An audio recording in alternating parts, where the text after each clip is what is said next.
afternoon, everyone. I am GoLocal Live contributor Chelsea Gay here in the Navigant Credit Union Broadcast Center with our weekly Thursday segment of what is happening in Rhode Island.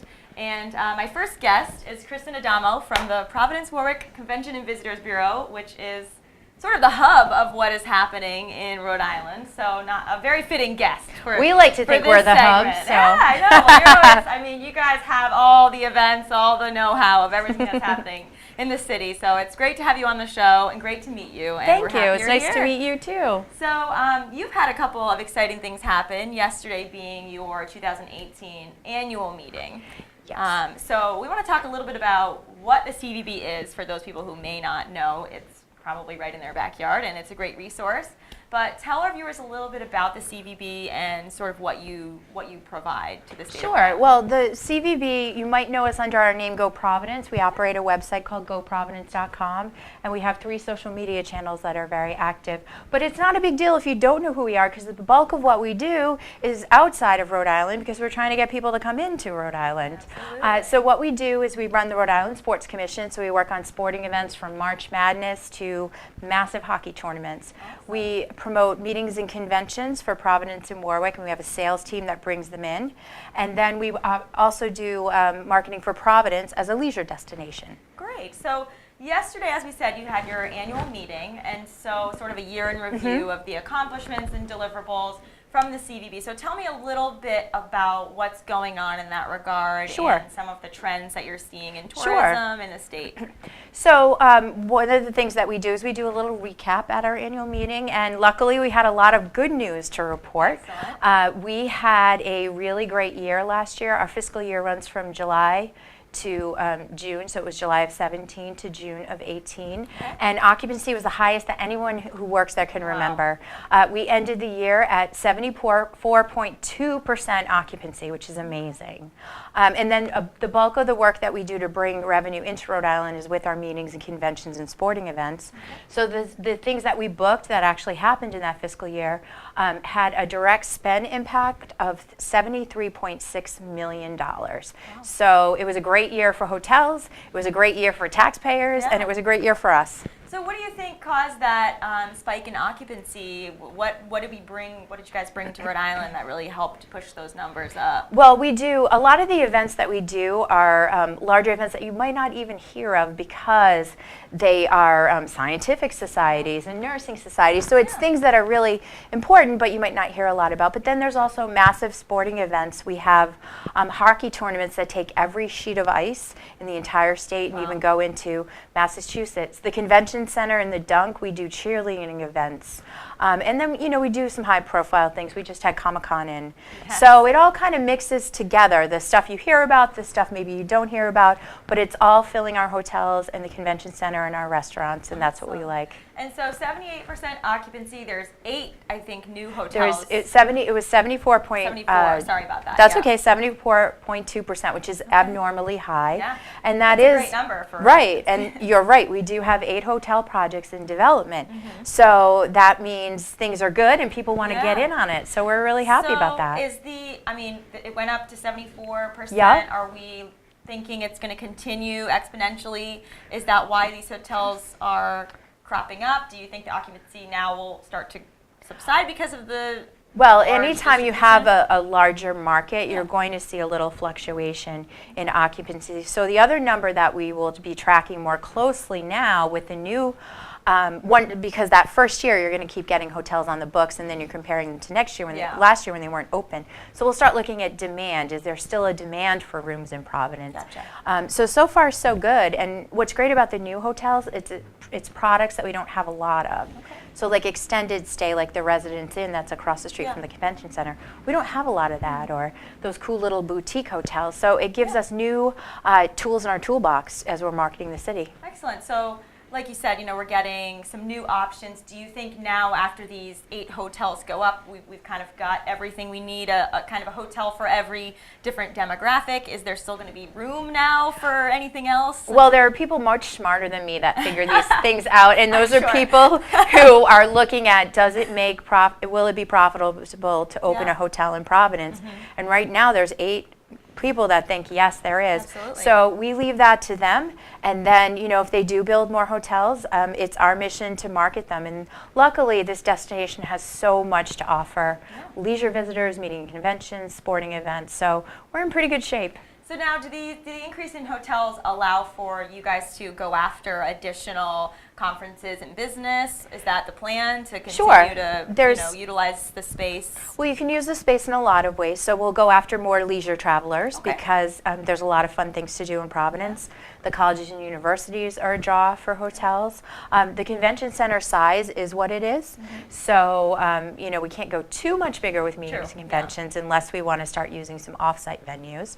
But there's plenty of opportunity. Great. And speaking of things to do in Rhode Island, can you give us some insight into Rhode Island winter tourism? Sure. Where do you see tourism in the winter? What kind of events do we have coming up to draw tourism in? Can you give us a little? Well, I think there's a misnomer that you don't want to be in Rhode Island in the winter because it's cold and it's snowy, but there's so many. It is, but that's fun. Yeah, we have the ice bumper cars at Alex and Ani. The zoo is still open. We have Trinity Rep. Yeah. We have plenty of fun things to do for kids. We're going to have the Providence Children's Film Festival.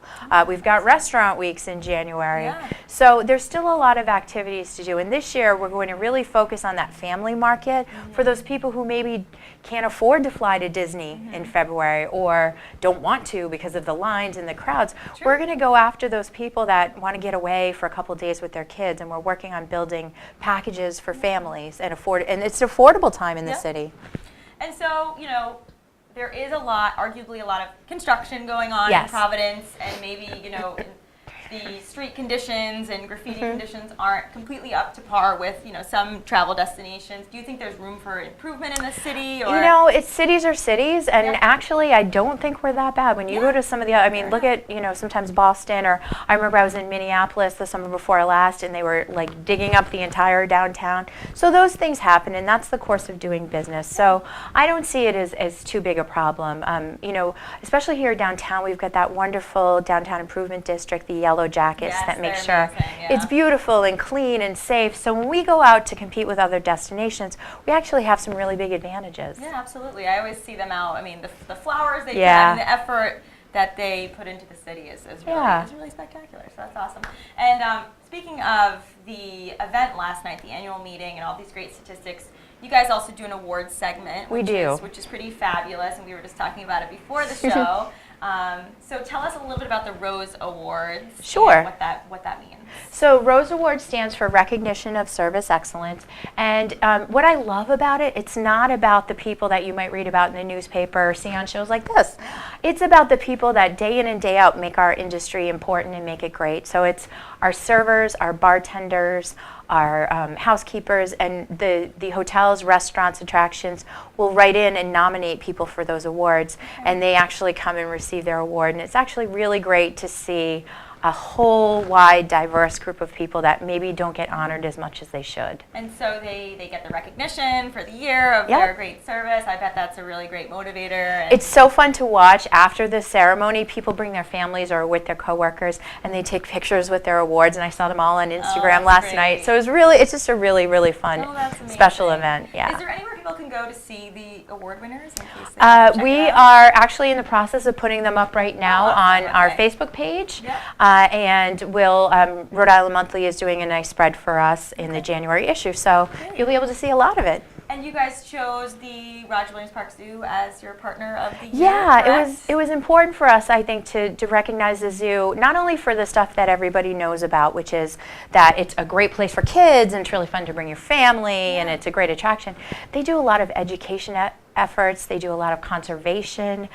There's just so much more to the zoo than maybe people know about, and we thought it was really important to shine that spotlight. And any other, notable awardees? Sure, we had a couple. One definitely is Larry Lepore, who is the first person to ever manage both the Dunkin' Donuts Center and the Convention Center. Awesome. Those are two of our closest partners. Yeah, so, and Larry has just been a huge support in everything we do, and he's helped grow some amazing events like Comic-Con. So we thought it was important to honor him as well. Awesome. Yeah. And so you guys are a great resource too to businesses and individuals who are, looking for assistance with, the venues and the hotels here, hospitality, and also just things to do. So Yeah, I mean, talk a little bit about yourselves as a resource. Sure. So I think we can help out in a couple ways. One is GoProvidence.com is a really comprehensive website. We have calendar listings. We have guides to restaurants. We have guides to hotels, attractions. You can even book tickets to things. You can say, I want a gondola ride, and then I want to go to the zoo, and you can buy it all at once on our website, which is really cool. So we do all of that. And then if you want to host a meeting or convention, we can help you with that. Everybody belongs to something. Yeah. It could be a softball team. It could be a professional organization. If you want to bring it to Rhode Island, we're the people to help you. Awesome. And so what would you say are the biggest initiatives that you have, for the next annual meeting? Where do you guys want to be at that point? There's a few things that we're working on. On the meeting and convention side, we feel like all of the economic development work that's being done is an opportunity for us. The Wexford Innovation Center will bring in a lot of new clients and hopefully help us attract some of those kind of entrepreneurial and sort of tech conferences. The nursing center, nursing groups are really lucrative for cities, so those are really cool on that side.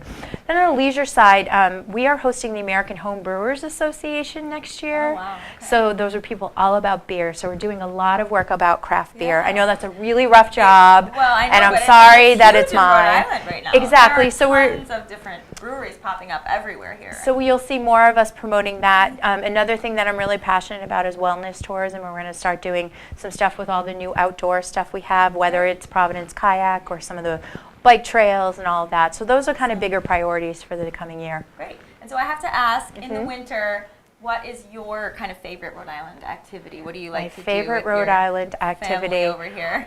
What's really fun is the RISD Museum has some really cool exhibits that maybe people don't know about. They do a lot with fashion, with jewelry.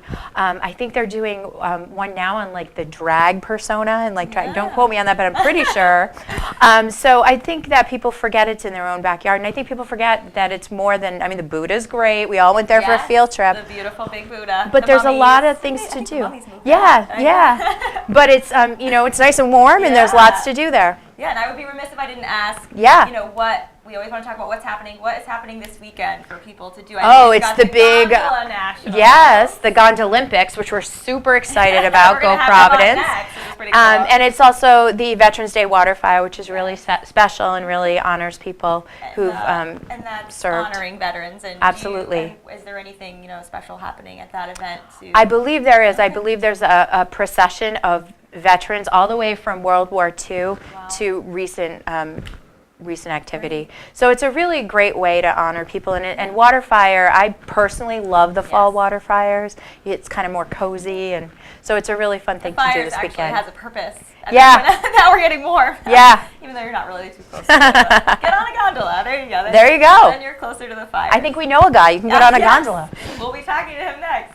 Well, Kristen, thank you so much. Oh, you're welcome. Congratulations on an awesome year. Thank you. We look forward to having you on next year to talk about what's going on in that after that annual meeting. Great. It would be my pleasure. Appreciate you coming on the show. And as we said, we'll be right back with Marcello Haynes from Providence Kayak and La Gondola. We're going to talk about the Gondolympics. The Gondolympics. 2018 Gondola Nationals. So don't go anywhere. We'll be back in just a couple minutes.